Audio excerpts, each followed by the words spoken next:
To all those long-suffering Detroit Lions fans, I'm glad you're off to a 4-0 start, but please do not start printing those Super Bowl tickets yet, because there's something problematic here with the Lions when you consider that yesterday was a tremendous win at Dallas, except that they fell down 27-3 on the road a week after falling behind 20-0 at winless Minnesota, also on the road. And if you recall, in week number 1 on the road at Tampa, statistically they dominated that game, yet only walked away with a 27-20 victory. Not convinced the Lions are totally for real. Good team, very good team, but, I think the jury is still out. But what a strange day in the NFL yesterday.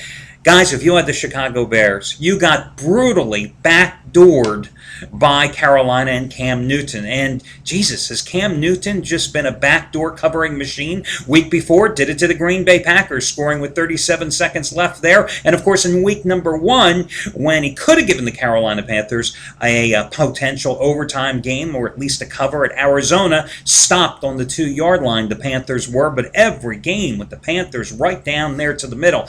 And speaking of teams that blew big leads, is it maybe time that the de facto GM of the Philadelphia Eagles, Andy Reid, thinks about getting a new head coach, replacing himself? I mean, what a pathetic performance by the Eagles. But maybe this is what the Eagles get when you take a 12-year offensive line coach and suddenly make him your new defensive coordinator.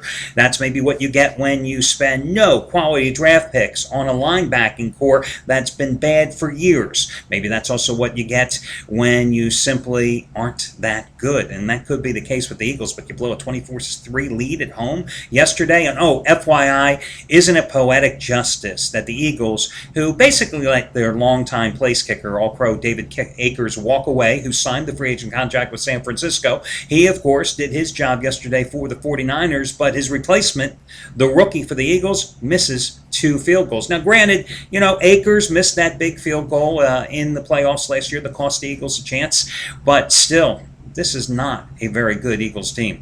Hi, everyone. Out to Marco here, and this is going to be your Monday video report. I'm in Tampa, Florida, so this trip was planned long before I had any thought that the Rays would get into the ALDS, so I'm going to do a doubleheader today. I'm going to go to Tropicana Field, that place that I repeatedly ripped last week, the place that I did accurately forecast with a huge game against the Yankees online with their playoff hopes dimming that they would get about 18,000 fans, and I was almost right on the money. So it'll be interesting to see how many show up today. I can't say there's Tampa Ray fever going on in town. And believe me, whatever interest level there is for the Rays, there's a hell of a lot less for the Buccaneers game. So I'm going to do the Rays first, then go to the Buccaneers game afterwards, and hopefully one of the 2 games will be worthwhile. That's all I got to say. It reminds me years ago, first time I ever did this, multiple games in a day. I think it was back in 1987. A friend and I don't know what possessed us to do this. We were in the Philadelphia area. We flew to Chicago. We got into Chicago at 12:30, went to the afternoon matinee, see the Phillies and the Cubs at Wrigley Field, then left at the 8th inning, drove to the original, what was it called, County Stadium in Milwaukee to see the White Sox and Brewers. First time I was ever exposed to cheeseheads. You people are a strange bunch with those outfits, I got to tell you. Then immediately drove back to Chicago and did the same loop the next day. Phillies in the afternoon at Wrigley Field, then at Milwaukee seeing the White Sox at night. Sunday, finished the weekend doing the Phillies and the Cubs, and then we decided to really do something bizarre and went and saw, what was the team's name? The Appleton Foxes? Appleton, Wisconsin.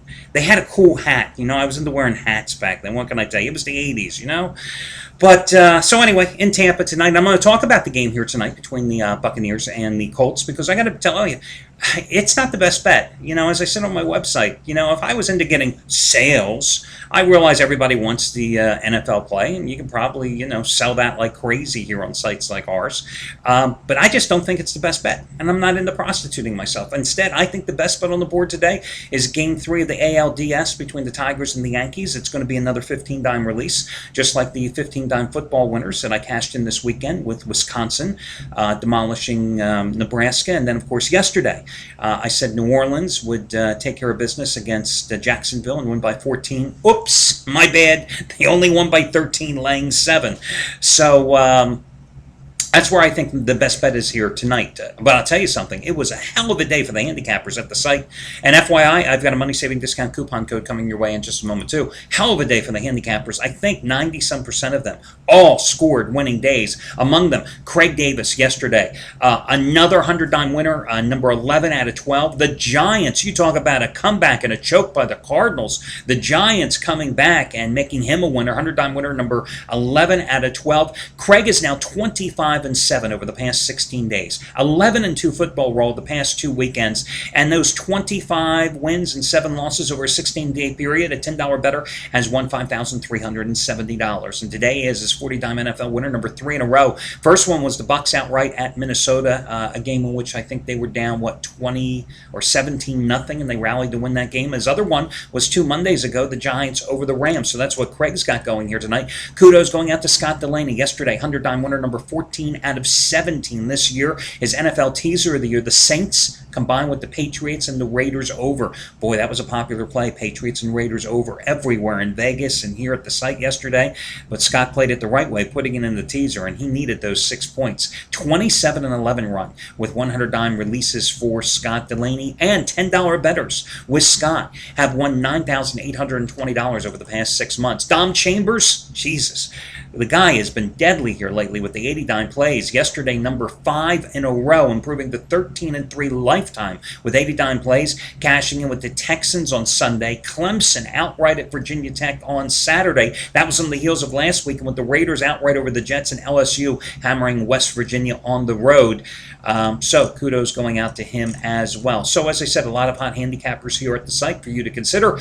Your money-saving discount coupon code will save you $12 off of any purchase you make today. It's a one-time usage coupon. You don't have to buy my plays. You can buy anybody's here on the site, and that coupon code is Tampa12. Tampa12. Again, Tampa 12, no space between Tampa, T-A-M-P-A, and the number 12. Enter that when prompted, and you will save the $12 off of any single purchase. Let's talk about the Buccaneers-Colts game. Okay, that's all I've got to say about it, really.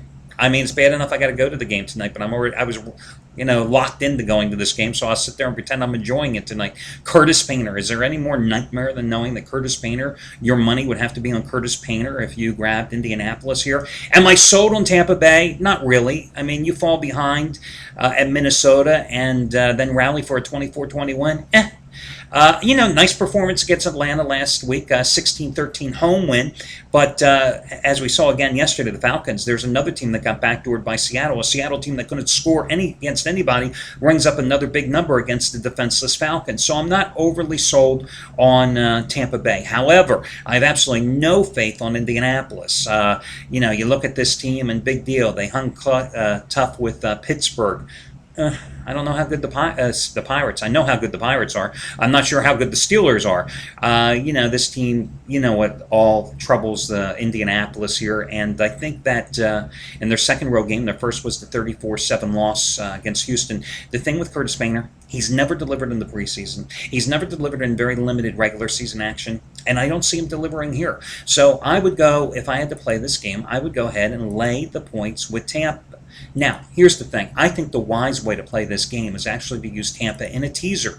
You've got a line of 10. You've got a total of 40. About 40 and a half. So naturally, I would take the line down to 4 points in a standard 2-team teaser, make the Buccaneers a 4-point choice. My problem is, I have to be honest with you, I don't know where to go with the total in this game. Too many unknowns. The Buccaneers defense is not as good as advertised, not as good as they have played at times this season. And then you've got the biggest unknown in the Colts offense under a direction of most likely Painter. So I don't know whether to take it down to 34 and play it over, take it up to 46 and play it under. I don't know. That's why this is a free pick. So again, I would go with Tampa. Now, the Buccaneers. Now, in terms of the Rays and Rangers, I'm not sold on David Price, guys. This is not the David Price you've become accustomed to. Went 0-2 in September. Listen, the biggest start of the year, for him was against the Yankees last week, and he sucked. I mean, he absolutely sucked in that game. They were lucky. That was the game that they had to rally from 7 down. I mean, it was the regular season finale, everything on the line. You want your so-called ace to deliver, and he simply didn't. 6 runs in 4 innings and 2 costly errors as well. He has not pitched well in 6 regular season career starts against the Rangers, going 0-3 with a 5.67 earned run average. Already lost to Colby Lewis once this year, but I think in this game the way to go is to play it over. I mean, it's 7.5 runs. The Rays are hitting the ball. You know what the Rangers can do. So I would go play the over in this game, Tampa and Texas over the total. Well, that'll do it, guys. Remember, Tampa 12 is your discount code. Good luck, and I'll catch you again on Tuesday.